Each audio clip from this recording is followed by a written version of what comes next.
नमस्कार, स्वागत है आपका अपने YouTube चैनल रिलीजन सब में। मैं नीरज सर लेकर आ गया हूँ PYQ का पेपर नंबर 2।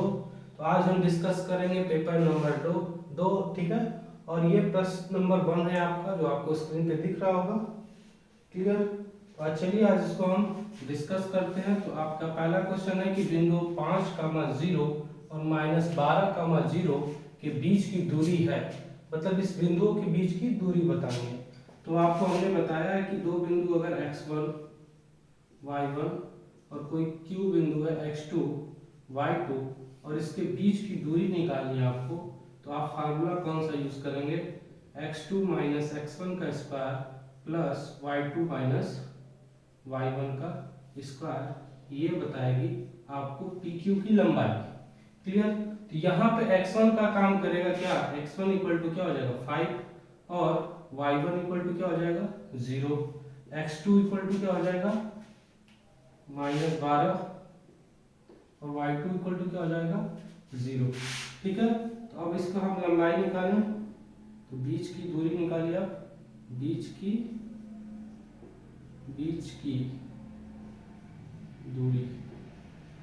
दूरी क्या हो जाएगी? Under root x2 minus x1 मतलब -12 माइनस 5 का square plus y2 minus y1 मतलब 0 का स्क्वायर। इसका क्या हो जाएगा 12 और 5 17 -17 का स्क्वायर इक्वल टू, इसको लिख सकते हैं हम 17 का स्क्वायर, क्योंकि माइनस का स्क्वायर प्लस हो जाता है। ठीक है। तो ये क्या आ जाएगा आंसर 17।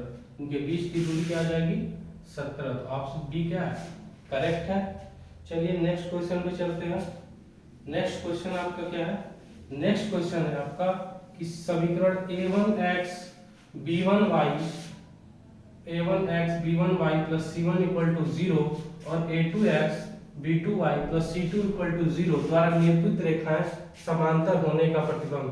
ये क्वेश्चन पिछले वाले में भी आया था, वहां मैंने फुल डिस्कस किया है कब समांतर होता है, कब ये संगामी होते हैं, सब मैंने डिस्कस किया है। तो समांतर होने का प्रतिबंध मैंने क्या बताया कि समांतर होने का प्रतिबंध कोई लाइनें समांतर होती है जब क्या हो जाता है a1/a2 equal to b1/b2 does not equal to c1/c2, मतलब यहाँ पे c1 और c2 को इक्वल नहीं होना चाहिए। तो ये वाला ऑप्शन आपका क्या हो जाएगा? करेक्ट हो जाएगा, बी वाला ऑप्शन। ठीक है, बी वाला ऑप्शन करेक्ट हो जाएगा। ये ऑप्शन करेक्ट नहीं होगा क्योंकि ये दोनों क्या हो जाएंगे, लाइक एक दूसरे पे हो जाएंगी। ठीक है, जब c1 इक्वल टू c1 अगर ये भी इक्वल हो गया तो क्लियर। चलिए आपके तीसरे क्वेश्चन पे चलते हैं, ग वाले पे। पहले के, यदि दो त्रिभुजों के संगत भुजाएं, देखिए यहाँ भुजाओं का अनुपात दिया, कभी क्षेत्रफल का अनुपात दिया, कंफ्यूजन में उल्टा मार के चले आते हैं। ठीक है, ऑप्शन गलत चूज कर देते हैं। यहाँ भुजाएं दिया हुआ है और क्षेत्रफल पूछ रहा है, कभी क्षेत्रफल दे देता है भुजाएं पूछता है। ठीक है, तो हमें किसका अनुपात बताना है? क्षेत्रफल का अनुपात बताना है। ठीक है, ये कौन से है? यदि दो त्रिभुज के संगत भुजाओं के अनुपात, यहाँ पे समरूप त्रिभुज होनी चाहिए। दो यहाँ पे होना चाहिए दो समरूप, क्या होना चाहिए? समरूप। दो समरूप त्रिभुजों के संगत भुजाओं का अनुपात 2:3 के अनुपात में है, तो उनके क्षेत्रफलों का अनुपात होगा। तो देखिए क्या करेगा, होता क्या है कि दो समरूप त्रिभुजों के क्षेत्रफल का अनुपात, ये क्या होता है? बराबर होता है किसके? संगत भुजाओं के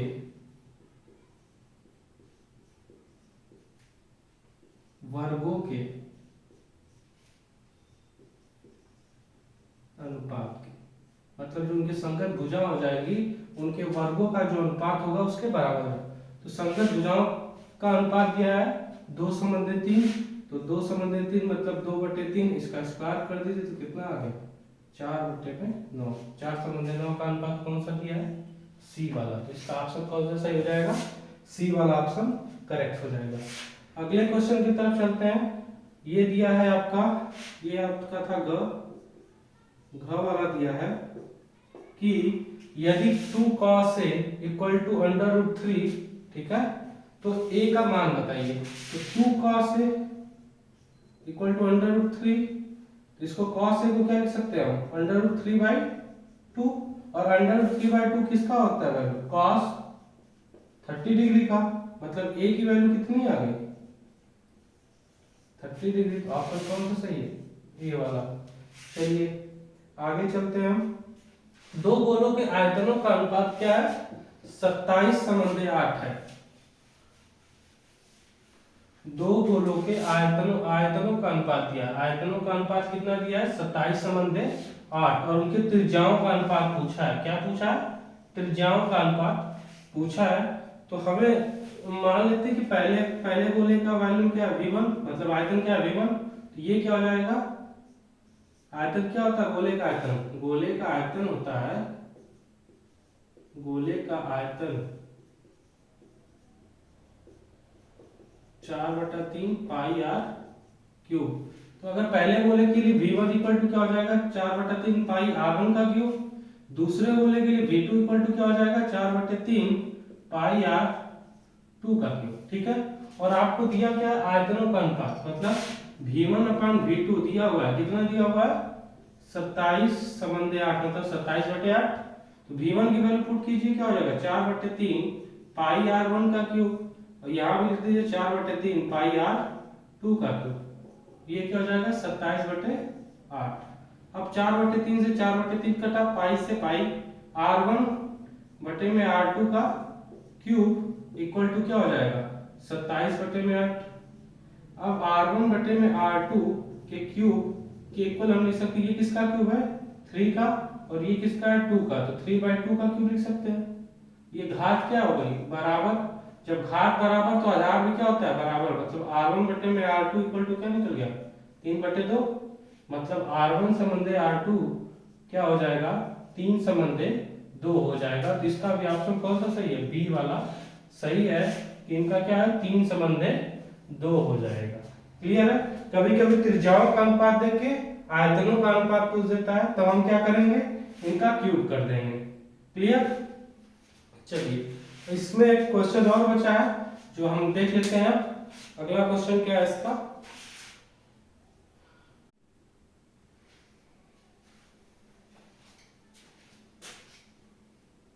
अगला क्वेश्चन है आपका, 21 सेंटीमीटर त्रिज्या वाले वृत्त के किसी चाप द्वारा केंद्र पर बना कोण कितना है, 60 डिग्री है। तो चाप की लंबाई क्या होगी, हमसे क्या पूछ रहा है, चाप की लंबाई पूछ रहा है। तो आपको फार्मूला पता होगा कि चाप की लंबाई क्या होती है, चाप की लंबाई, चाप की लंबाई, ठीक है। ध्यान से देखिएगा कि कैसे बनेगा ये। अगर मान लीजिए सर्किल है कोई, ठीक है, तो इस पे क्या कर रहा है, 21 सेंटीमीटर त्रिज्या, और केंद्र पे कितने का बन रहा है, 60 डिग्री का। मान लीजिए ये भी 21 हो जाएगा, ये भी क्या हो जाएगा 21, और इस पे कितने डिग्री का बन रहा है, 60 डिग्री। तो आपसे ये पूछ रहा है, ये एल, चाप की लंबाई किससे दिखाते हैं हम, एल, ठीक है।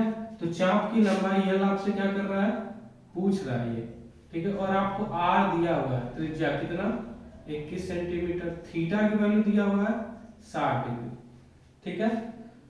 तो इसको देखिए कैसे निकालते हैं। इसका फार्मूला होता है थीटा अपान 360 गुणे 2 पाई आर। लंबाई क्या होती है, जो थीटा जिससे निकला उसको 360 से भाग देते हैं, और 2 पाई आर ये क्या होता है, इसकी वृत्त की परिधि होती है, 2 पाई आर से गुणा कर देते हैं, ठीक है। थीटा का मान आपका कितना दिया है, 60 डिग्री, 60 डिग्री, और ये 360 हो गया, और ये क्या हो गया, 2 पाई आर। क्लियर।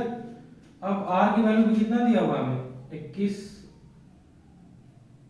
पाई की वैल्यू भी रख दीजिए, पाई की वैल्यू कितनी हो सकती है, 22/7, क्या हो जाएगा, 0 से 0, 6 एकम 6, 6 36, 7 लिखे 21, 3 गुना के 6, और ये हो जाएगा 2 से 2, कितना आ गया, 22 क्या आ गया, सेंटीमीटर। ये कितना आ गया, 22 सेंटीमीटर, ऑप्शन डी। ये फार्मूला आप याद रखेंगे। चाप की लंबाई क्या होती है, थीटा बटे में 360 गुणे 2 पाई आर, ठीक है। ये क्या होता है, थीटा बदले में 360 गुणे 2 पाई आर, ये निकालने लंबाई आपकी निकल जाएगी। तो चलिए ये पहला क्वेश्चन आपका कंप्लीट हुआ। अब हम चलते हैं दूसरे क्वेश्चन पे। तो आपका दूसरा क्वेश्चन है एक मीनार की ऊंचाई 20 मीटर है। कितनी है, 20 मीटर है, और जमीन पर बनने वाली इसकी छाया की लंबाई कितनी है, 20 कड़ी में 3 मीटर है। तो सूर्य का उन्नयन कोण बताना है, उन्नयन कोण। ध्यान से देखिएगा, इसको कैसे करते हैं, इसको कैसे करेंगे।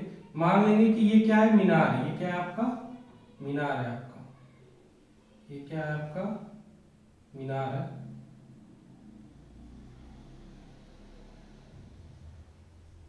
ये आपका मीनार है, ठीक है। तो मीनार की ऊंचाई कितनी दिया है, 20 मीटर। कितनी दिया है, मीनार की ऊंचाई हमें दे दिया है 20 मीटर। क्लियर। और हमसे क्या कर रहा है कि जमीन पर बनने वाली इसकी छाया की लंबाई क्या है, ये मान लीजिए इसकी छाया बन रही है, ये क्या है इसकी छाया, इसको बता रहा है 20 कड़ी में 3 मीटर। और हमसे पूछ रहा है कि इसका उन्नयन कोण बताइए। सूर्य का क्या बताना है, उन्नयन कोण। उन्नयन कोण मतलब जो ऊपर से कोण बनता है। क्लियर हुआ। अगर हम इसको ऐसे मिला दें, इसको ऐसे,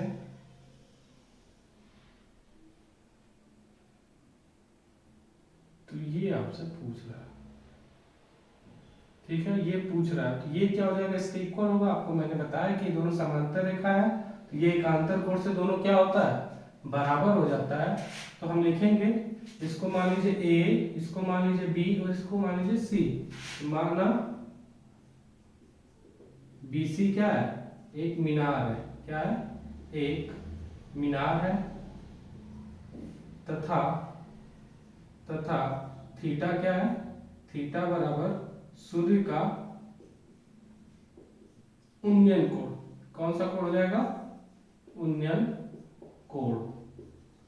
क्लियर, उन्नयन कोण। तो यहां से आप क्या लगाएंगे, ये दिया आपको, ये लंब हो गया, ये आधार हो गया।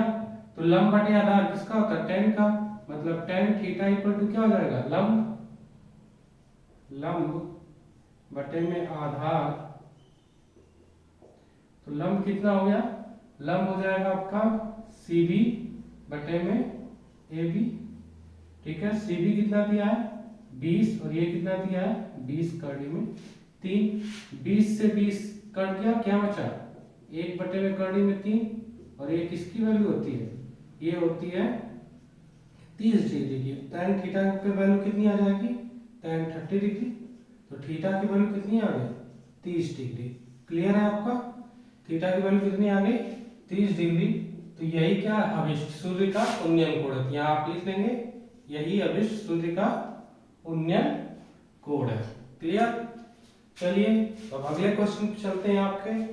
तो आपका अगला क्वेश्चन है, आपका दूसरे का ख वाला क्वेश्चन है कि क्या किन्हीं दो संख्याओं का मसा 18 और लसा 380 हो सकता है।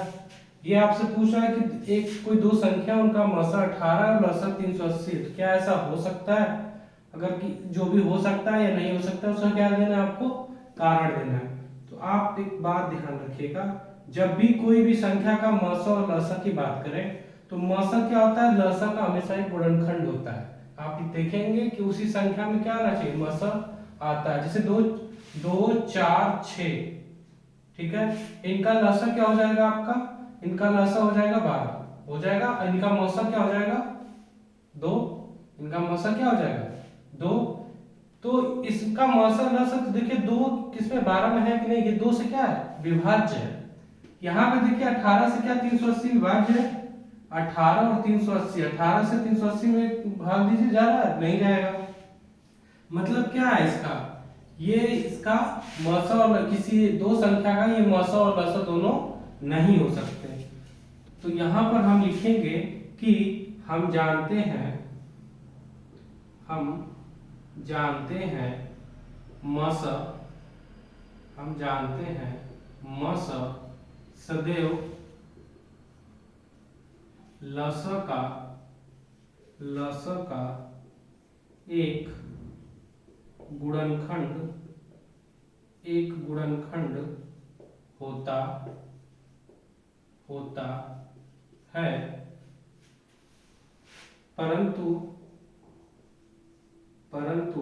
18,380 का गुणनखंड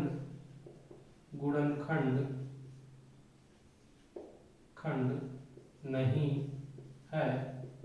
अतः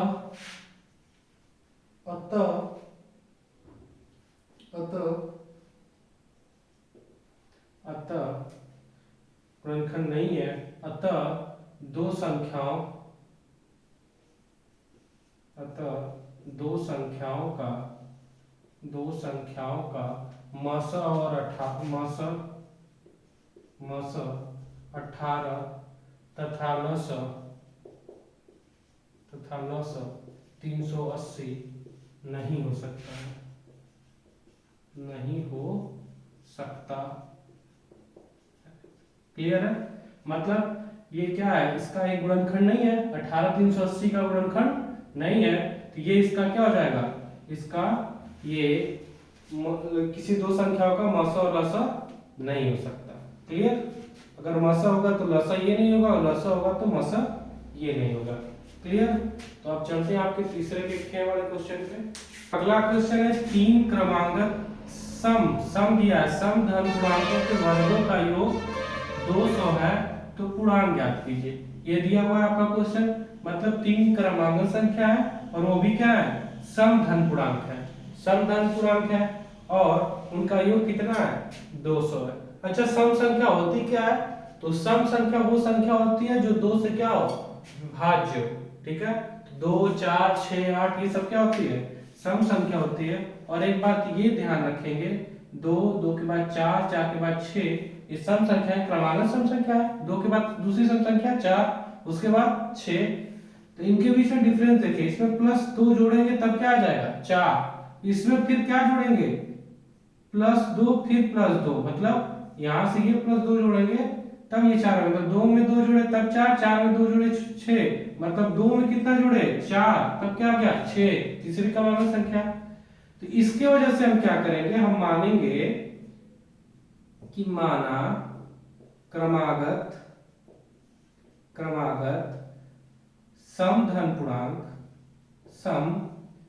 पूर्णांक क्या है, क्रमागत सम धन पूर्णांक x के बाद अगला क्या आ जाएगा, उसमें 2 जोड़ेंगे तब, तो x + 2, फिर उसके अगला क्या आ जाएगा, इसमें 2 जोड़ दें तो x + 2, 2 मतलब x + 4 है। तो प्रश्नानुसार क्या हो जाएगा, प्रश्न क्या कर रहा है, प्रश्नानुसार क्या हो जाएगा कि उनके वर्गों का योग क्या है, वर्गों का योग, तो वर्ग कर दीजिए, x² + x + 2 का स्क्वायर प्लस x प्लस 4 का स्क्वायर इक्वल टू कितना हो गया, 200। तो x का स्क्वायर हो गया, इसका स्क्वायर कीजिए तो x स्क्वायर प्लस 4 प्लस ये क्या हो जाएगा, ये हो जाएगा 4x, 2ab से क्या हो जाएगा 4x, इसको करिए तो क्या हो जाएगा, ये हो जाएगा x स्क्वायर प्लस 16, 4 का स्क्वायर 16 और 2 चौके 8x इक्वल टू 200। इसको a प्लस बी के होल स्क्वायर में तोड़िए, a का स्क्वायर प्लस b का स्क्वायर प्लस 2ab, इसको तोड़िए तो a का स्क्वायर प्लस b का स्क्वायर प्लस 2ab। क्लियर? अभी देखिए x स्क्वायर मिलके क्या हो गया 3x स्क्वायर। क्लियर? और ये हो गया आपका 4x और 8x मिलके क्या हो गया 12x हो गया। आगे देखिए, ये आपका हो गया 4 और ये हो गया 16, 16 और 4 कितना हो गया 20, और इस 200 के इधर लाइए, 200 को इधर लाइए तो ये -200 इक्वल टू क्या हो गया 0। अब इसको कर दीजिए तो क्या हो जाएगा 3x स्क्वायर प्लस 12x, ये कितना हो जाएगा -180 इक्वल टू 0। अब ये 3 से डिवाइड हो जाएगा सब, तो डिवाइड कर दीजिए, क्या हो गया x square plus 4x minus 60 equal to 0। Clear है? x square plus 4x minus 60 equal to 0। अब इसको तोड़िए, तो हमें क्या चाहिए कि गुणा करने पे कितना आ जाए -60 और जोड़ने पे कितना आ जाए 4, ऐसा कौन सा नंबर हो जाएगा, तो हो जाएगा आपका x square plus 10x minus 6x, लिख सकते हैं, गुणा करेंगे तो -60 और ऐसे करेंगे तो 4 आ जाएगा। क्लियर। यहां से क्या कॉमन ले लीजिए x, तो क्या हो जाएगा x प्लस 10। यहां से क्या कॉमन ले लीजिए -6, तो यहाँ पे क्या हो जाएगा x प्लस 10 इक्वल टू 0। इन दोनों में कॉमन क्या आ जाएगा x प्लस 10, और यहाँ क्या हो जाएगा x माइनस 6, तब बचेगा इक्वल टू क्या हो गया 0। मतलब x की वैल्यू क्या आ गई, एक -10 और एक वैल्यू क्या आ गई 6 आ गई। क्लियर। तो ये देखिए ये ऋणात्मक है, ये क्या है ऋणात्मक है, और हमें कौन सा लेना है धन पूर्णांक लेना है। तो ये क्या हो जाएगा अमान्य हो जाएगा। क्या हो जाएगा अमान्य, मतलब x की वैल्यू क्या आ जाएगी 6। तो अतः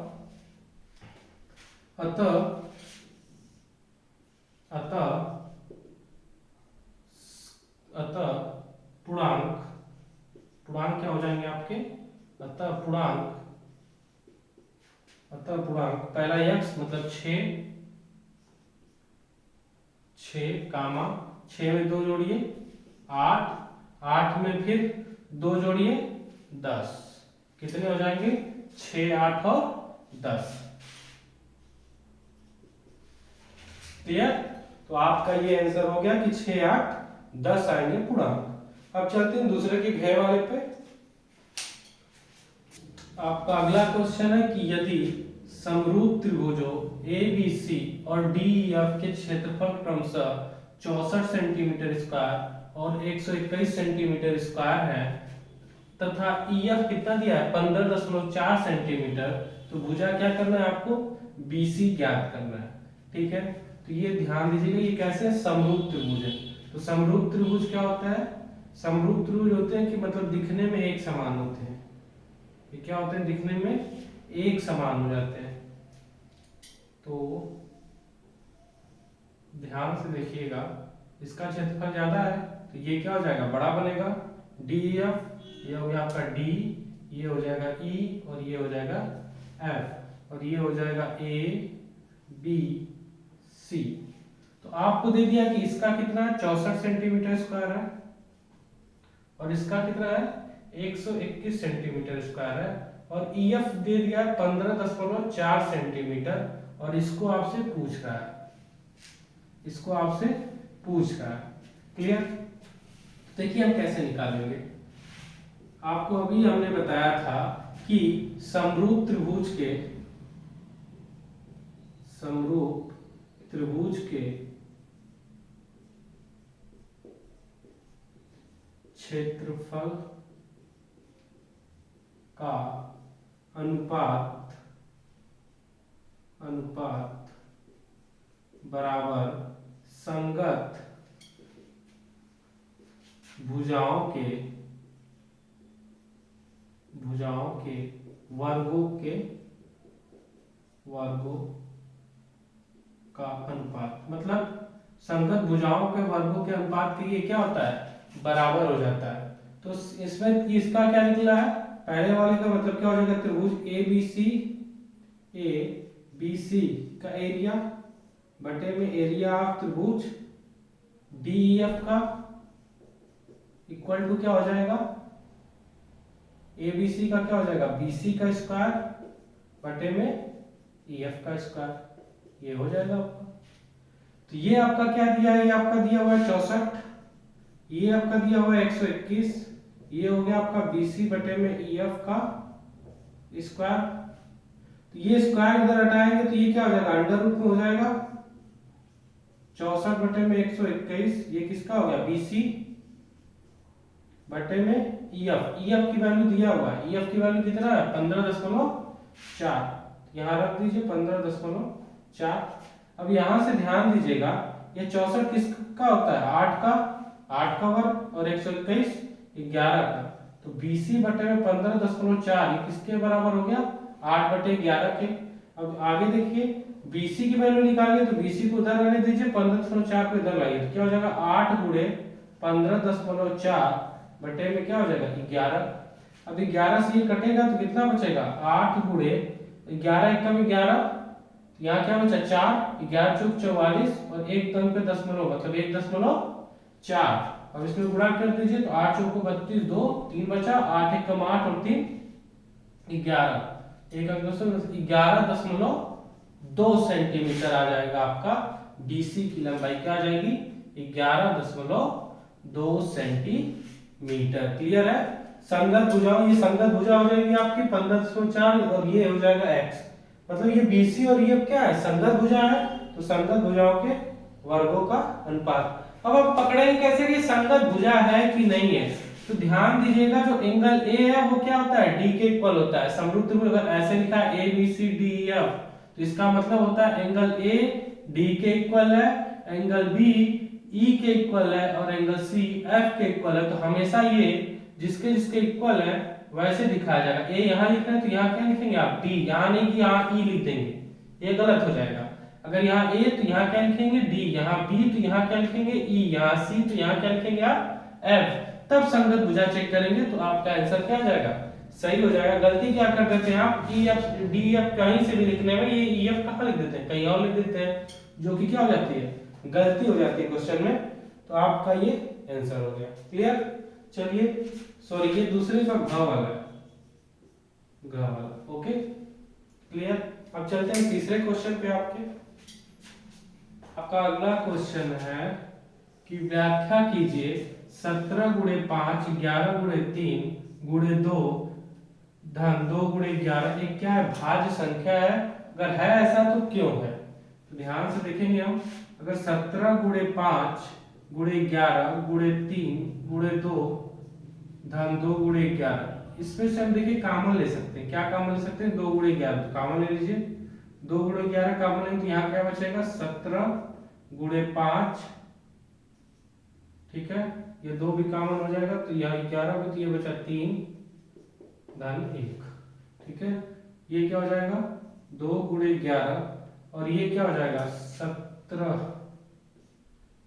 51, ये हो जाएगा 5 255 और 1 मतलब क्या हो जाएगा 2 गुणे 11 गुणे 256 और 256 किसका होता है, इसका भाज्य गुणनखंड कीजिए तो ये किसका हो जाएगा 2 पे 8 का हो जाएगा। क्लियर। 256 को करेंगे ऐसे तो कितना हो जाएगा 2 2 6 के 12 2 चौको 8 2 3 6 2 दूनी 4 2 एकम 2 2 6 के 12 2 8 16 2 चौको 8 2 दूनी 4 2 एकम 2, तो 1 2 3 4 5 6 7 8, तो ये 2 पे 8 का हो गया। तो इसको हम लिख सकते हैं 2 पे 8 और 1 ये 9 गुणे 11, ये दो अभाज्य गुण संख्याओं का क्या है गुणन है। तो बात ध्यान रखिएगा, जब भी दो अभाज्य संख्याओं का गुणा किया जाता है तो एक क्या मिलता है भाज्य संख्या मिलता है, और ये दोनों क्या है अभाज्य संख्या है, तो इनका गुणन भी क्या हो जाएगा एक भाज्य संख्या हो जाएगी। लिखेंगे हम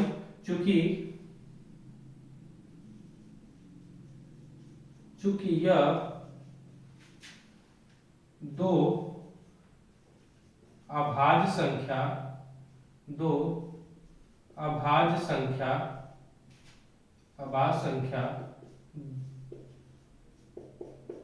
2 पे पावर 9 गुणे 11 का गुणनफल है, अतः संख्या भाज्य होगी। संख्या क्या हो जाएगी भाज्य होगी, मतलब दो अभाज्य संख्याओं का गुणनफल हमेशा क्या होता है एक भाज्य संख्या होती है। क्लियर बात हुई आपकी। चलिए तो आप अगले क्वेश्चन पे चलते हैं, तीसरे के ख वाले पे। तीसरा का ख वाला क्या है क्लियर।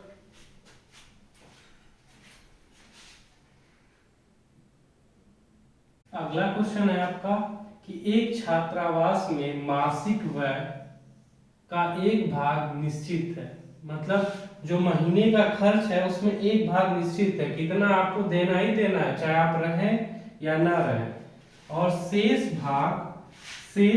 इस पर निर्भर करता है कि छात्र कितने दिन भोजन लिया है। छात्र ने कितने दिन भोजन लिया है ये निर्भर करता है।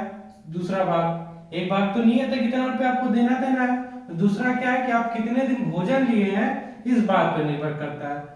दूसरा क्या है कि अगर विद्यार्थी ए 20 दिन भोजन करता है, कितने दिन 20 दिन भोजन करता है तो 1000 रुपए देता है, और दूसरा क्या है, जब विद्यार्थी बी है वो 26 दिन अगर भोजन करता है तो कितना देता है, 1180 रुपये अदा करता है। तो आपको नियत व्यय मतलब जो निश्चित अमाउंट देना है, कितना देना ही देना पड़ेगा वो बताना है, और प्रतिदिन भोजन का कितना खर्च लगा है ये आपको बताना है। क्वेश्चन देखने में जितना बड़ा लग रहा है उससे ही आसान है, ठीक है। तो जितना बड़ा क्वेश्चन दिखे समझिए उतना ही आसान क्वेश्चन है। तो ध्यान दीजिएगा, इसको कैसे सॉल्व करेंगे। इसको सॉल्व करने के लिए हम क्या करेंगे कि हम मान लेंगे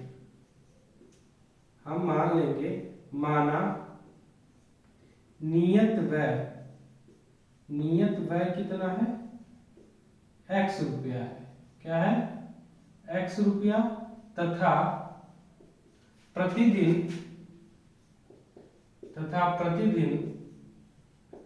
भोजन का मूल्य कितना है, y रुपया है। क्या है, y रुपया। क्लियर, y रुपया। अब प्रश्नानुसार ध्यान दीजिएगा, a कितने दिन रहता है, तो पहले a 20 दिन भले रहता है, ये x रुपया तो देगा ही, नियत व्यय है। तो a के लिए क्या हो जाएगा, a के लिए हो जाएगा कि x रुपया तो ये दिया नियत व्यय है, दूसरा 20 दिन रहा है। कितने दिन रहा है, ये 20 दिन रहा है, तो 20 दिन का खाने का y रुपये के हिसाब से कितना हो जाएगा, 20y, और टोटल कुल मिला कितना दिया है, 1000 रुपये। इसको मान लेते हैं समीकरण 1। b के लिए क्या हो जाएगा, b के लिए ध्यान दीजिएगा क्या हो जाएगा, तो b के लिए हो जाएगा कि वो कितने दिन खाया है, 26 दिन। पहले 100 रुपया तो देगा ही देगा, ये नियत व्यय है, और 26 दिन का, एक दिन का y रुपया लग रहा है खाने का, तो 26 दिन का 26y, तो मिला के कुल कितना दे दिया है, 1180 रुपए। कितना दिया है, 1180 रुपए दिया है। इसको मान लेते हैं समीकरण 2। अब इन दोनों समीकरण को हल करके हम x y का मान निकाल लेंगे, जिससे हमें नियत व्यय और प्रतिदिन भोजन का मूल्य क्या हो जाएगा, मिल जाएगा। तो चलिए इसको करते हैं। दोनों तरफ x है तो क्या करें, जो बड़ा वाला है उसमें से छोटे वाले को माइनस करते हैं, मतलब 2 में से 1 माइनस कर देते हैं। समीकरण 2 - 1 से क्या हो जाएगा, x में से x माइनस किए 0 हो गया, 26y में से 20y माइनस करेंगे तो कितना बचेगा, 6y, और 1180 में से 1000 माइनस करेंगे तो क्या बचेगा, 180। मतलब y का मूल्य y का क्या निकल गया मान, 6 तो ये 180 बटे में 6 मतलब 30 आ गया, 30 रुपए। चलिए अब y का मान किसी भी समीकरण में रख दीजिए, एक में लिख देते हैं। समीकरण 1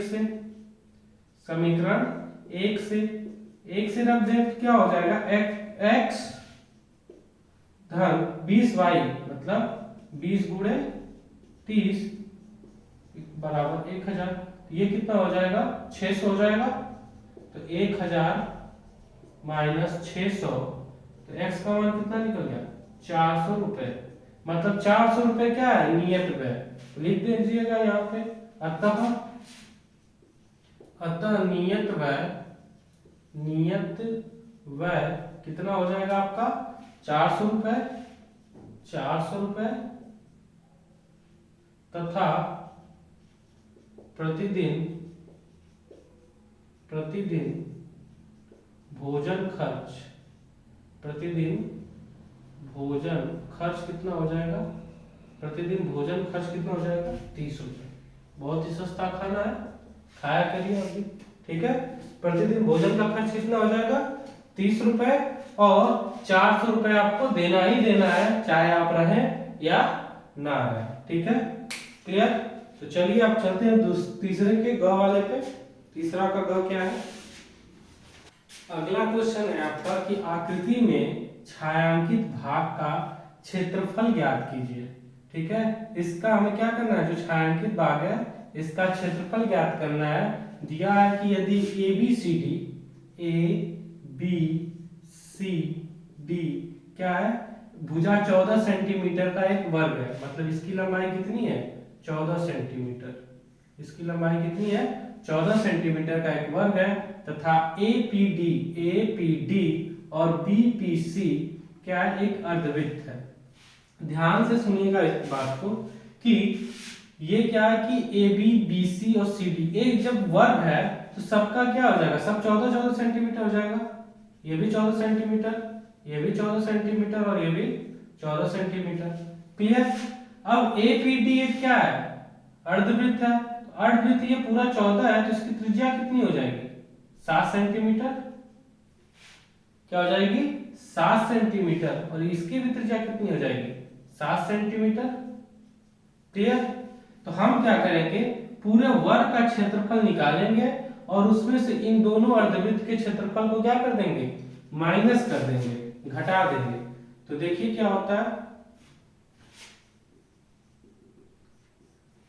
ध्यान से देखिए ये क्या हो जाएगा। अच्छा एक बात देखिए, ये अर्धवृत्त मिलके दोनों क्या हो जाएंगे, पूरे अर्धवृत्त बन जाएंगे, पूरे वृत्त बन जाएंगे, अर्धवृत्त में सॉरी। देखिए हम लिखते हैं क्या, वर्ग की भुजा। क्या दिया हमें, पहले जो दिया हम वो लिख लेते हैं। दिया है हमें, दिया है वर्ग की भुजा। वर्ग की भुजा कितना दिया है हमें 14 सेंटीमीटर। 14 सेंटीमीटर। क्लियर। तो हम लिख लेंगे अर्धवृत्त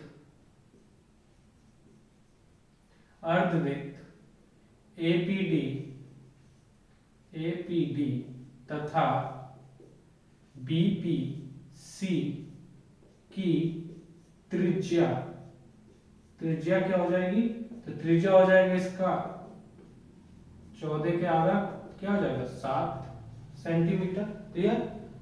ये हो जाएगा 7 सेंटीमीटर। अर्धवृत्त की त्रिज्या हो गई 7 सेंटीमीटर। हम लिखेंगे छायांकित भाग का क्षेत्रफल। छायांकित भाग का क्षेत्रफल क्या हो जाएगा, वर्ग का क्षेत्रफल, पूरे वर्ग का क्षेत्रफल,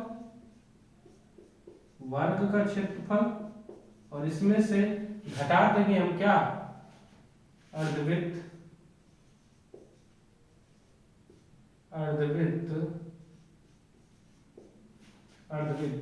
एपीडी का क्षेत्रफल धन बीपीसी, ये हो जाएगा आपका अर्धवृत्त बीपीसी इसका क्षेत्रफल। ये दोनों को क्षेत्रफल को जोड़ के हम क्या कर देंगे, इसमें से माइनस कर देंगे, तो ये छायांकित भाग का क्षेत्रफल बच जाएगा। तो देखिए वर्ग का क्षेत्रफल क्या होता है, भुजा का वर्ग, मतलब क्या हो जाएगा, भुजा का स्क्वायर, मतलब 14 का स्क्वायर की भुजा कितनी है 14 सेंटीमीटर, तो 14 का स्क्वायर हो जाएगा माइनस अर्धवृत्त का क्षेत्रफल क्या होता है 1/2 पाई आर स्क्वायर, तो 1/2 पाई आर स्क्वायर इसका हो जाएगा, और इसका भी क्या हो जाएगा 1/2 पाई आर स्क्वायर हो जाएगा। दोनों का आर सेम है, तो आर दोनों का सेम होने की वजह से दोनों में क्या लिख सकते हैं, आर ही लिख सकते हैं। क्या हो जाएगा 14 का स्क्वायर माइनस ये क्या हो जाएगा हाफ हाफ में पूरा हो जाएगा, मतलब ये क्या हो जाएगा पाई आर स्क्वायर। 14 का स्क्वायर कितना होता है 196, और पाई का मान कितना हो गया 22/7, और आर का मान कितना होता है 7 यहाँ पे दिया हुआ है, तो 7 गुणे 7, ये 7 से 7 क्या होगा कट गया, तो 196, इसमें से गुणा कीजिए 7 दूनी के 14, एक बचा, 7 दूनी 14 1 15, 154 माइनस कर दीजिए, कितना बचा 6 में से 4 गया, 1 2 बचा, 6 में से 4 गया कितना बचा 2, 9 में से 5 गया 4, तो 42 सेंटीमीटर स्क्वायर आपका क्या निकल गया, इसका क्षेत्रफल निकल गया। मतलब इसी बात को ध्यान रखना है आपको कि वर्ग का क्षेत्रफल में से इन दोनों अर्धवृत्तों के क्षेत्रफल को क्या करेंगे हम घटा देंगे। क्लियर। चलिए तीसरे के घ वाले पे क्वेश्चन पे हम चलते हैं। तीसरा का घ वाला क्वेश्चन आपका क्या है, आपका तीसरा का घ का क्वेश्चन है कि वह अनुपात ज्ञात कीजिए जिसमें बिंदुओं a 1, -5 और b -4, 5 को मिलाने वाला रेखाखंड x अक्ष से विभाजित होता है, और इस विभाजन बिंदु का क्या करना है, निर्देशांक भी ज्ञात करना है। ठीक है, इसमें अनुपात ज्ञात करना है और क्या करना है, निर्देशांक भी ज्ञात करना है। तो आपको पता होगा कि अगर दो बिंदु है कोई ए और बी, ठीक है, इसका निर्देशांक अगर x1 y1 और इसका निर्देशांक अगर x2 y2 है, और ये कोई बीच में बिंदु x, y है, क्या है, x, y है, और इसे यम संबंध यम के अनुपात में क्या कर रहा है, विभाजित कर रहा है, तो x का जो निर्देशांक, ये x और y क्या होता है, तो x का निर्देशांक निकालने के लिए हम क्या करते हैं, m का गुणा x2 में, तो m x2, और n का गुणा x1 में n x1 बटे में m प्लस n लिखते हैं।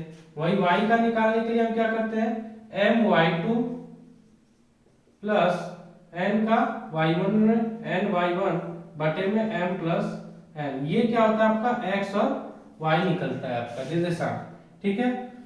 अब अगर ऐसे अनुपात दे देता है तो हम कैसे निकालेंगे, इसको सॉल्व कैसे करेंगे, ये फार्मूला हो गया आपका, ठीक है। कॉन्सेप्ट ये है, कैसे करेंगे ध्यान से देखिएगा।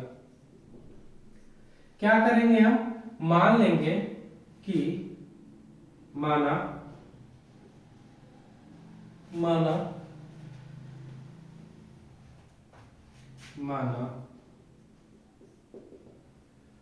बिंदु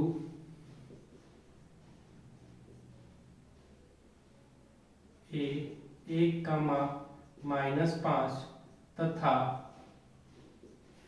तथा बी -4,5 को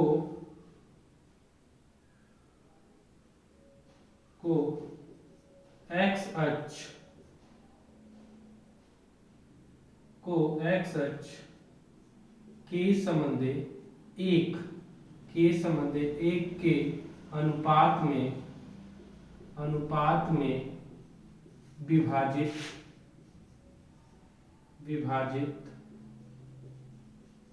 करता है। अब ध्यान दीजिएगा यहाँ एक क्यों लिए, ये एक रहेगा तो ये क्या हो जाएगा कि हमारे लिए आसानी हो जाती है, इसमें क्या हो जाती है कि आसानी हो जाती है कि एक तो एक हो गया, वो हमें निकालना नहीं रहेगा, बस k की वैल्यू फाइंड करनी रहेगी, जिससे कि हमें क्या हो जाएगी, आसानी हो जाएगी और हम आसानी से क्वेश्चन को लगा लेंगे। तो ये हम इसका फिगर बना देते हैं कि आपका a पॉइंट क्या दे दिया है, 1,-5 और b कितना दे दिया है, -4,5। आपको पता होगा कि y अक्ष का निर्देशांक, x अक्ष का निर्देशांक क्या होता है, x अक्ष का निर्देशांक होता है आपका x, 0, और ये हो गया आपका पॉइंट। अब इसे हम किससे कर दें, k संबंध 1 के अनुपात में। अब यहाँ से k की वैल्यू, जब हम x का निर्देशांक निकालेंगे तो k इसमें फाइंड नहीं हो पाएगा, हम इसको 0 ले, यहाँ से देखिए 0 0, ये y की वैल्यू, तो y की वैल्यू कैसे फाइंड करते हैं, m y2 plus n y1 अपन m प्लस n। तो यहाँ y2 का काम कौन करेगा, ये किसका काम करेगा, x2 का, ये किसका काम करेगा, ये y1 का, और ये x2 का। तो ये 0, ये y का निर्देशांक है, तो कैसे निकालते हैं हम, m y2 मतलब k गुणे 5 प्लस 1 गुणे -5, और नीचे क्या हो जाएगा, k प्लस 1। क्लियर। अब जब k प्लस 1 उधर 0 में जाएगा, मल्टीप्लाई करेगा तो क्या हो जाएगा, पूरा 0 हो जाएगा। तो 0 इक्वल टू क्या हो जाएगा, 5k -5। क्लियर। 5 को इधर लाइए तो 5k इक्वल टू क्या हो जाएगा, 5 मतलब k इक्वल टू क्या आ गया, 1। k की वैल्यू क्या आ गई, 1 आ गई। मतलब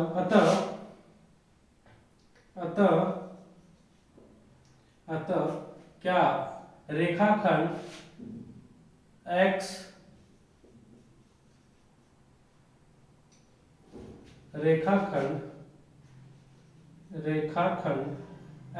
से क्या होता है, x अक्ष से k संबंध 1 इंप्लाई k का मान कितना आया, 1, मतलब 1 संबंध 1 में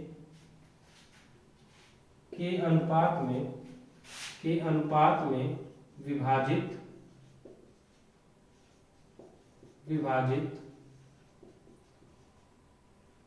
विभाजित होता है। अब आगे देखिएगा, अब ये आपका क्या निकल गया, k की वैल्यू 1 आ गई। अब x निर्देशांक निकालना है, तो x की वैल्यू क्या हो जाएगी, x की वैल्यू हो जाएगी आपकी 1 गुणे -4, ठीक है, प्लस 1 गुणे 1, और नीचे क्या हो जाएगा 1 + 1, मतलब ये आ जाएगा -4 + 1 बटे में 2, मतलब क्या आ गया -4 1 मतलब -3/2। 2 यहाँ हम लिखें कि अतः विभाजन बिंदु का निर्देशांक क्या हो जाएगा x, 0 मतलब -3/2, 0। तो ये आ गया आपका विभाजन बिंदु का निर्देशांक, और ये आपका क्या आ गया अनुपात। कि अनुपात ये किस अनुपात में विभाजित कर रहा है, 1:1 के अनुपात में, 1:1 के अनुपात में क्या कर रहा है विभाजित कर रहा है, और इसका निर्देशांक क्या हो जाएगा -3/2, 0। क्लियर। तो आज के लिए हम इतना ही रहने देते हैं। अब अगले में हम चलेंगे क्वेश्चन नंबर 4 से, तो आप इसको रिवीजन कीजिए जो कि आपके बोर्ड के एग्जाम में बहुत महत्वपूर्ण है। ठीक है, चलिए तब धन्यवाद आज के लिए।